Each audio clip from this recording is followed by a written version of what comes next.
All right, we got a big one here today. Doesn't even fit in the frame hardly. I actually had to zoom the camera back if that makes sense to you. Sightmark Latitude 8-32 by 60. I have never had a scope with a 60 millimeter lens on the end there, so this should be pretty interesting and fantastic. There's most of the stats you're going to want to know right there. You can pause and read, but your pretty basic stuff that you'd expect from a higher end scope like this. And I just want to show you guys the reticle real quick. It does have red or green illumination, but you know, I've tested so many long range scopes on the channel. You know, big magnification scopes like this one, 24x, 25x, 32x, even beyond that. I think we had a 40x on the channel. And I'm typically testing them with the Christmas tree reticle for shooting, you know, 1,000 yards. But I thought it'd be cool to do something different, so that's why I went with this reticle. Because believe it or not, there's actually a lot of guys out there that just want a standard simplified reticle like that. Also, believe it or not, there's plenty of people out there shooting 24, 25 power, 32 power scopes like this one that are not shooting 1,000 yards, and they want that magnification for only 100 or 200 yards.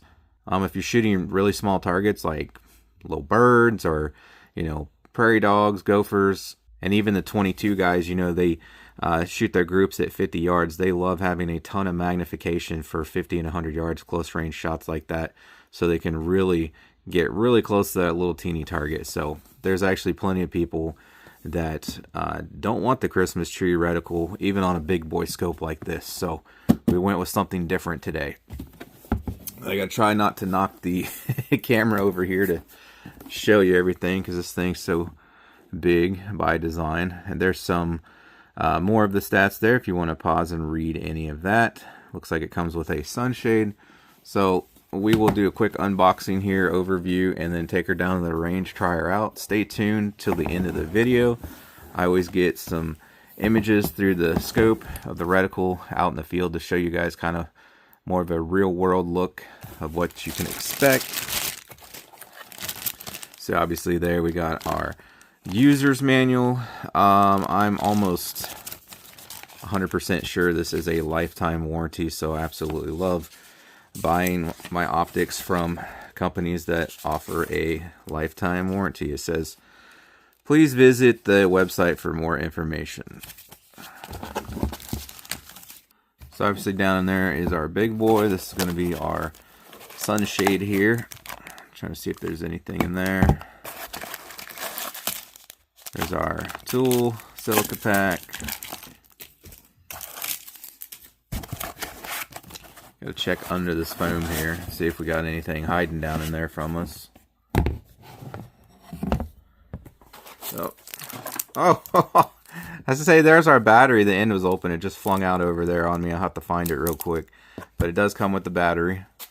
There's a little teeny tiny wrench in here, so that's probably for the reset turrets, zero stop, what have you.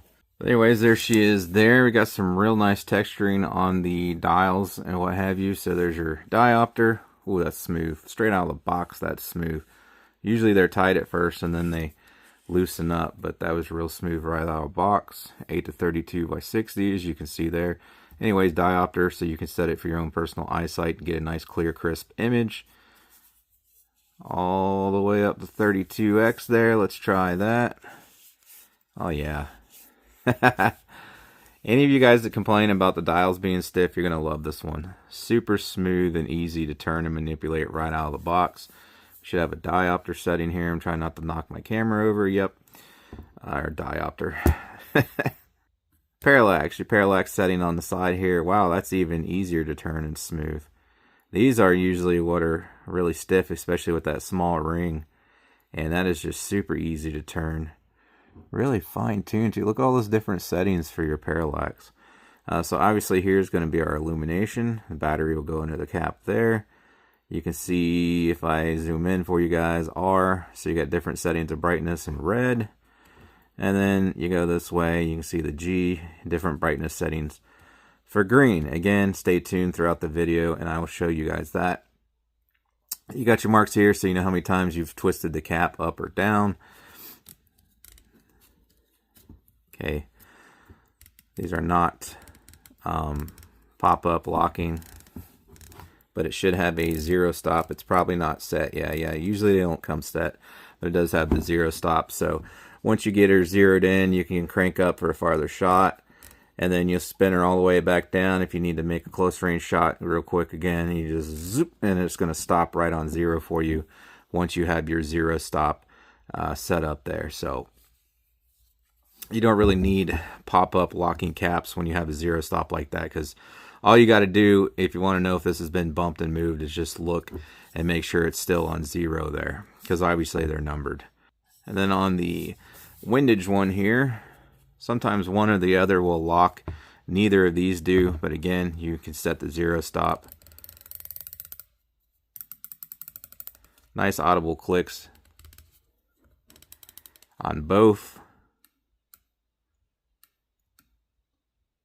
Yeah, those are pretty nice. Just the smallest amount of play before it clicks, but there's no mush, so these are really nice.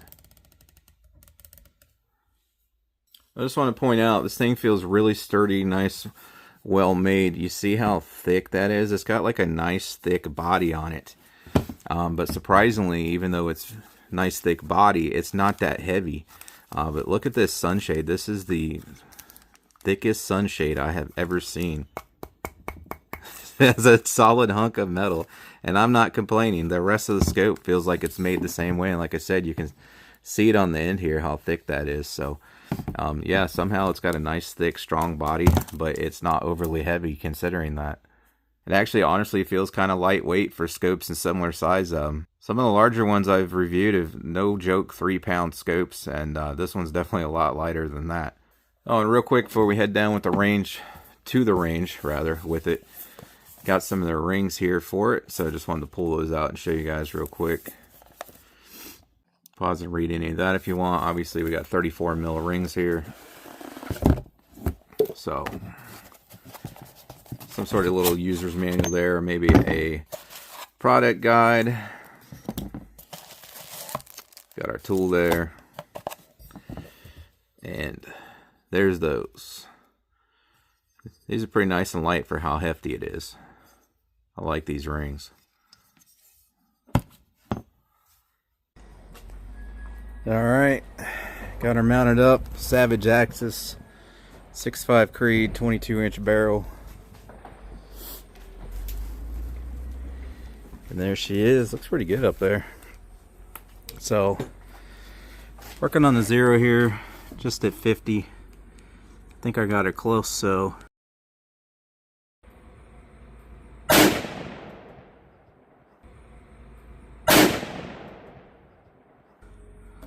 gonna hit that target there, center of your screen. See where she's at.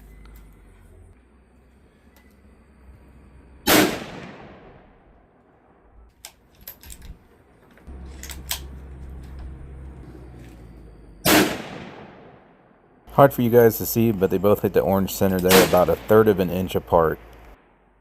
Then we're gonna do some shooting here, but again, stay tuned in a little bit here after we knock some steel around.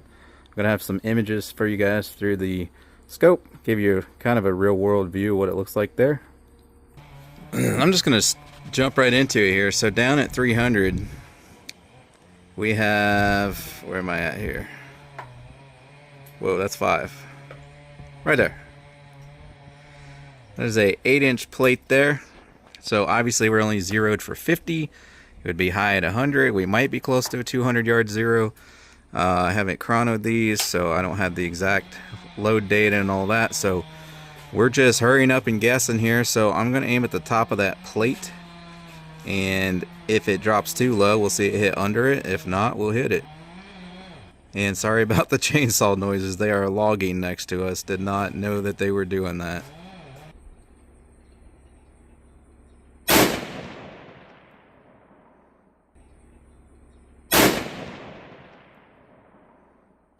Alright, so a few inches low there was what I was expecting, honestly, so we'll just aim a little higher and we should get it. Again, alternatively, if you know your dope, you know how much bullet drop you're going to get out there, which, like I said, we just rudimentarily zeroed this at 50 yards. But if you knew your drop numbers and all that, alternatively, you could obviously just dial the scope up and then be right on bullseye.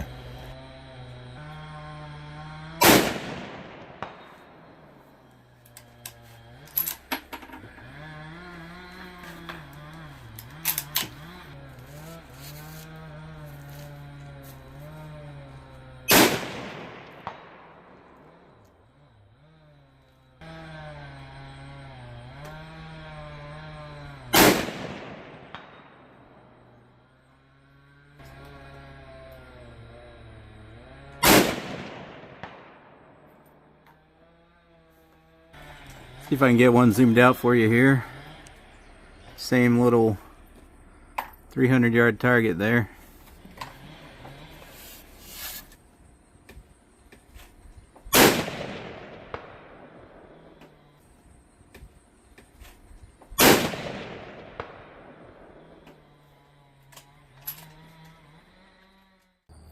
Who's that weirdo? Alright, now we're going to try for 500. So again, I don't know the dope or anything like that. Haven't ran it through the ballistics calculator. I could guess and get close, which is probably what I'm going to do here real quick. Give her some clicks up, but this is just a blind shot in the dark guess, and we'll just adjust accordingly from there. Again, you know, if you knew the velocity from your exact gun and the BC of the bullet, you can just enter all that into a ballistics calculator, and it's going to put you right on the first shot. But I don't got any of that, so we're just guessing here. Alright, so roughly 10 MOA is what I got, and that's if the BC and velocity is correct. I'm going to be off the left side here because of these leaves in our way there. So it should get us close. Actually, I need to move the camera a little.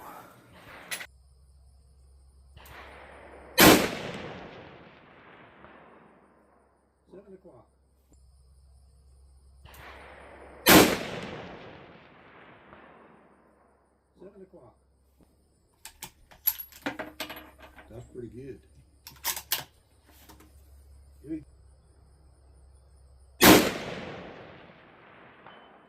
Dead center?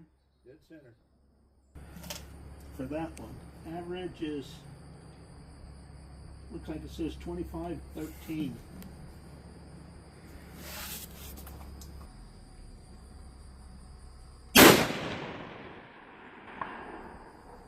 That one went right where I had the crosshair. Just makes you feel good when you hit something that far away. When you think about it, you go, that's a dead deer at 500.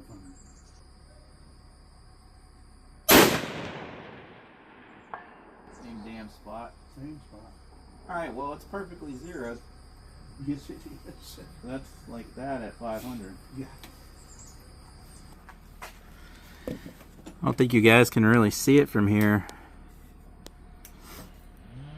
Top right, I mean, you can kind of see it there. That's actually 2 hits. Those last 2 hits there. Same freaking spot, and that's exactly where I was aiming to, because my first shot went low left, so I held a little higher right there. Then the next one went bullseye, and then those last 2 there went high right where I was aiming. So some of that could have been me. They're still logging over there. But also we're having some wind fluctuations here too, so that's affecting it a little bit. But yeah, it's pretty easy out there at 500 with that 32x magnification and that real fine crosshair there. So yeah, overall this thing's a pretty sweet scope. I really like it. I do notice just a little bit once we get up past, oh, I don't know, 25, 26 or so, that last little bit there, just a tad, I don't know, smoky, foggy looking, I guess. Can still see very clearly everything down there, and you guys will see images coming up like I said. These are some of the worst images I have ever taken through a scope.